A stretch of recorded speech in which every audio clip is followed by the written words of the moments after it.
Esther Halt with Star Financial Solutions is back this week, and she's going to tell us how important it is to check our beneficiaries.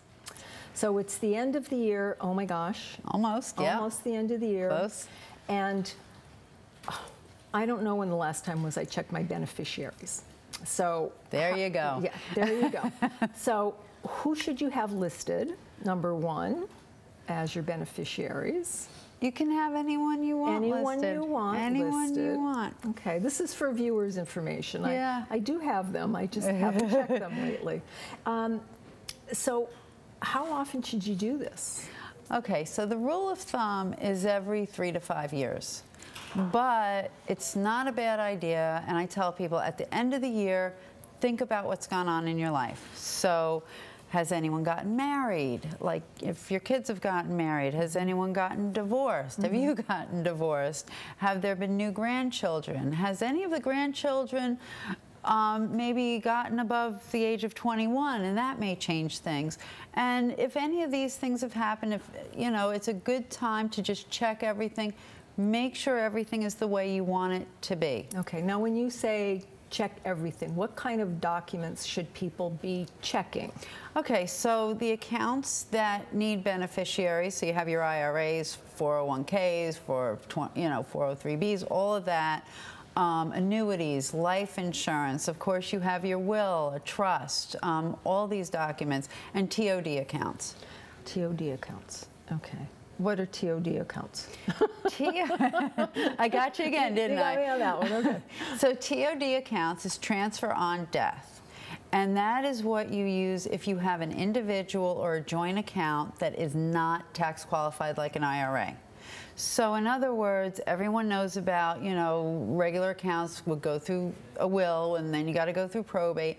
If you have what they call transfer on death attached to your individual or joint account, then it will not go through probate. So then, you know, if you should pass, well, if it's a joint account and you should pass, it would go to your husband, or if it's an individual and just your name is on it, then you put the TOD, and if you should pass, then with a death certificate and a new account form, it goes directly to your beneficiaries. Okay. Now, is there any way we can talk about the probate aspects of if you don't have a beneficiary? Well, I don't do probate. I'm not an estate attorney, and that's who really does probate. But, you know, I would highly recommend you get with a probate attorney to find out about that. But, you know, these are ways that you plan for you do estate planning to plan to transfer your assets. So, you know, if you put a transfer upon death, if you name your beneficiaries in your IRA, then sometimes you don't have to worry so much about that. All right. Of course, there's other things that may go through probate. Okay. Now, you've been with us for all these wonderful weeks, and we've talked about so many times. Could you just give us a little review of your qualifications that you have? Well, that make you able to do what you do. I do have now 7 FINRA registrations. I have my insurance license.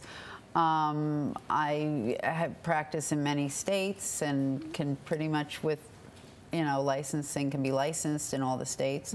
I have been an advisor in this town in Sarasota for 22 years, working with clients. I started as a secretary on Wall Street in the 80s, so I've been in the industry for a very long time. So you know what you're doing. I mean, if people want to get advice, Star Financial is definitely an avenue for them to look into. Oh yeah, we do pretty much everything and look at a person for who they are and what their needs are and what their goals are. Okay. Now, we were talking about transferring assets too. There's a number of ways that people can do that. Can we talk a little bit about that? Well, there are, and again, there are other types of things that will transfer, and again, for that, you need an estate planning attorney. So for real estate, for maybe your car, for your business, for other things, you do need an estate planning attorney. For me, you know, life insurance, annuities, all of your brokerage accounts, and we either have direct beneficiaries for a lot of those, or else a transfer upon death. And they weren't used for a long time. There was extra fees attached to them.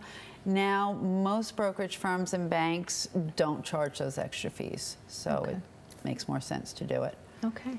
Wonderful. Now, I know you have a disclaimer that you have to do for us again Always. Today. All right. Well, take it away. As always, I believe you should work with a credible financial advisor like me who will work with you to make sure you are invested in a way that suits your needs. Feel free to call me for a no-obligation portfolio review. Great. Awesome. Thank you, and we'll see you again next week. Thank you. Thanks, Esther.